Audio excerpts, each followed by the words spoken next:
I was kind of hoping that my Candida overgrowth would not affect my baby and that it would just go away after pregnancy, but unfortunately that didn't happen. Postpartum seemed like a dream. My sweet baby girl adjusting to life outside the womb like a pro, and my family there to support us. My other two adjusted so well, it seemed as though my 3-year-old grew up overnight.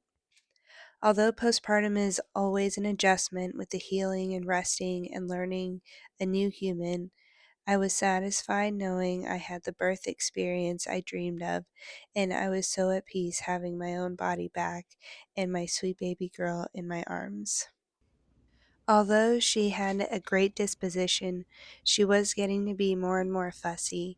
Week 2, she developed a diaper rash, and the doctors told me it was due to yeast infection.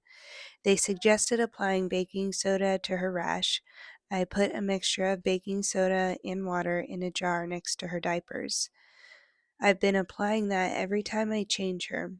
Although it seemed to be helping, it was not resolving the rash as fast as it should have.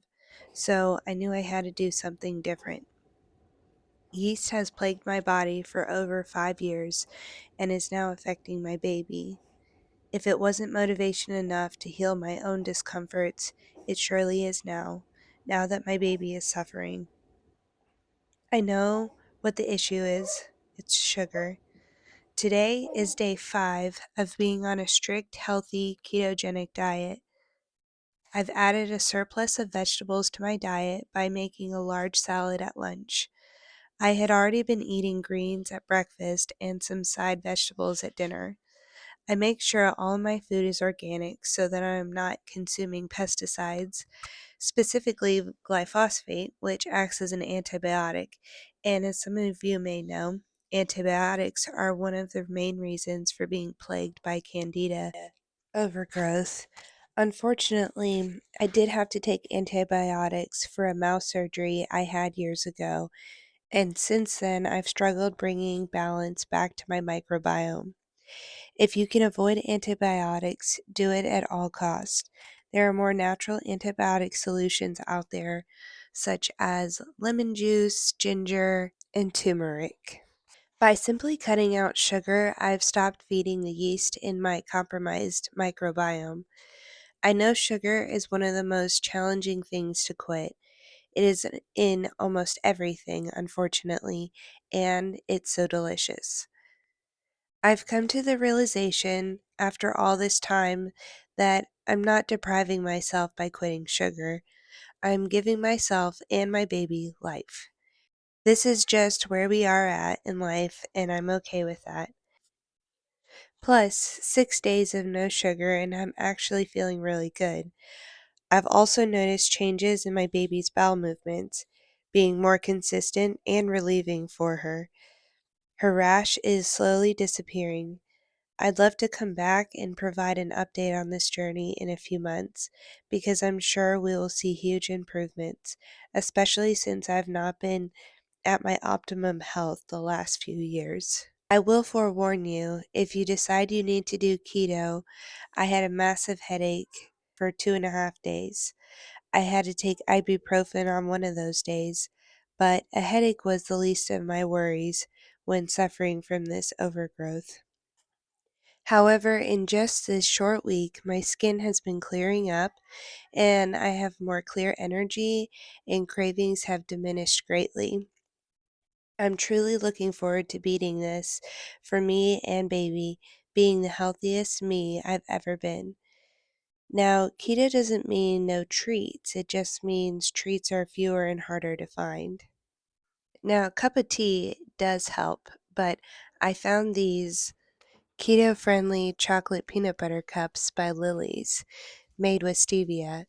Stevia is actually the only sweetener I found that doesn't feed candida. It's actually wonderful. My other two treats are seltzer water or Zevia and my daily cacao drink. My kids like to call it mommy's hot chocolate. I found ceremonial cacao tastes much better than baking cacao.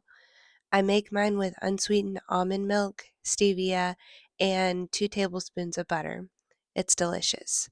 My go-to tea right now is chamomile because it is a fabulous antifungal source.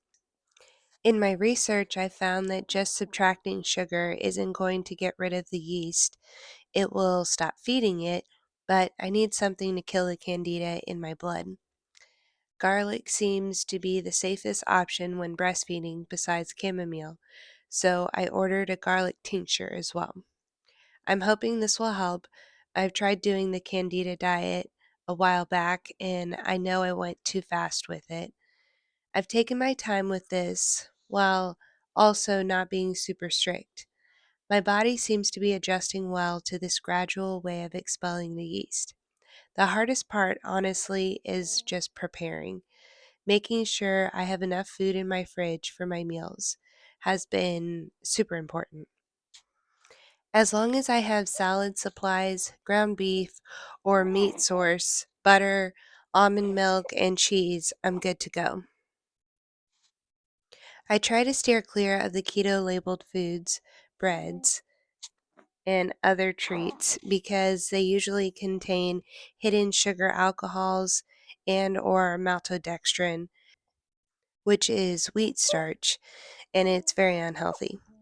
Another method I want to start implementing is intermittent fasting.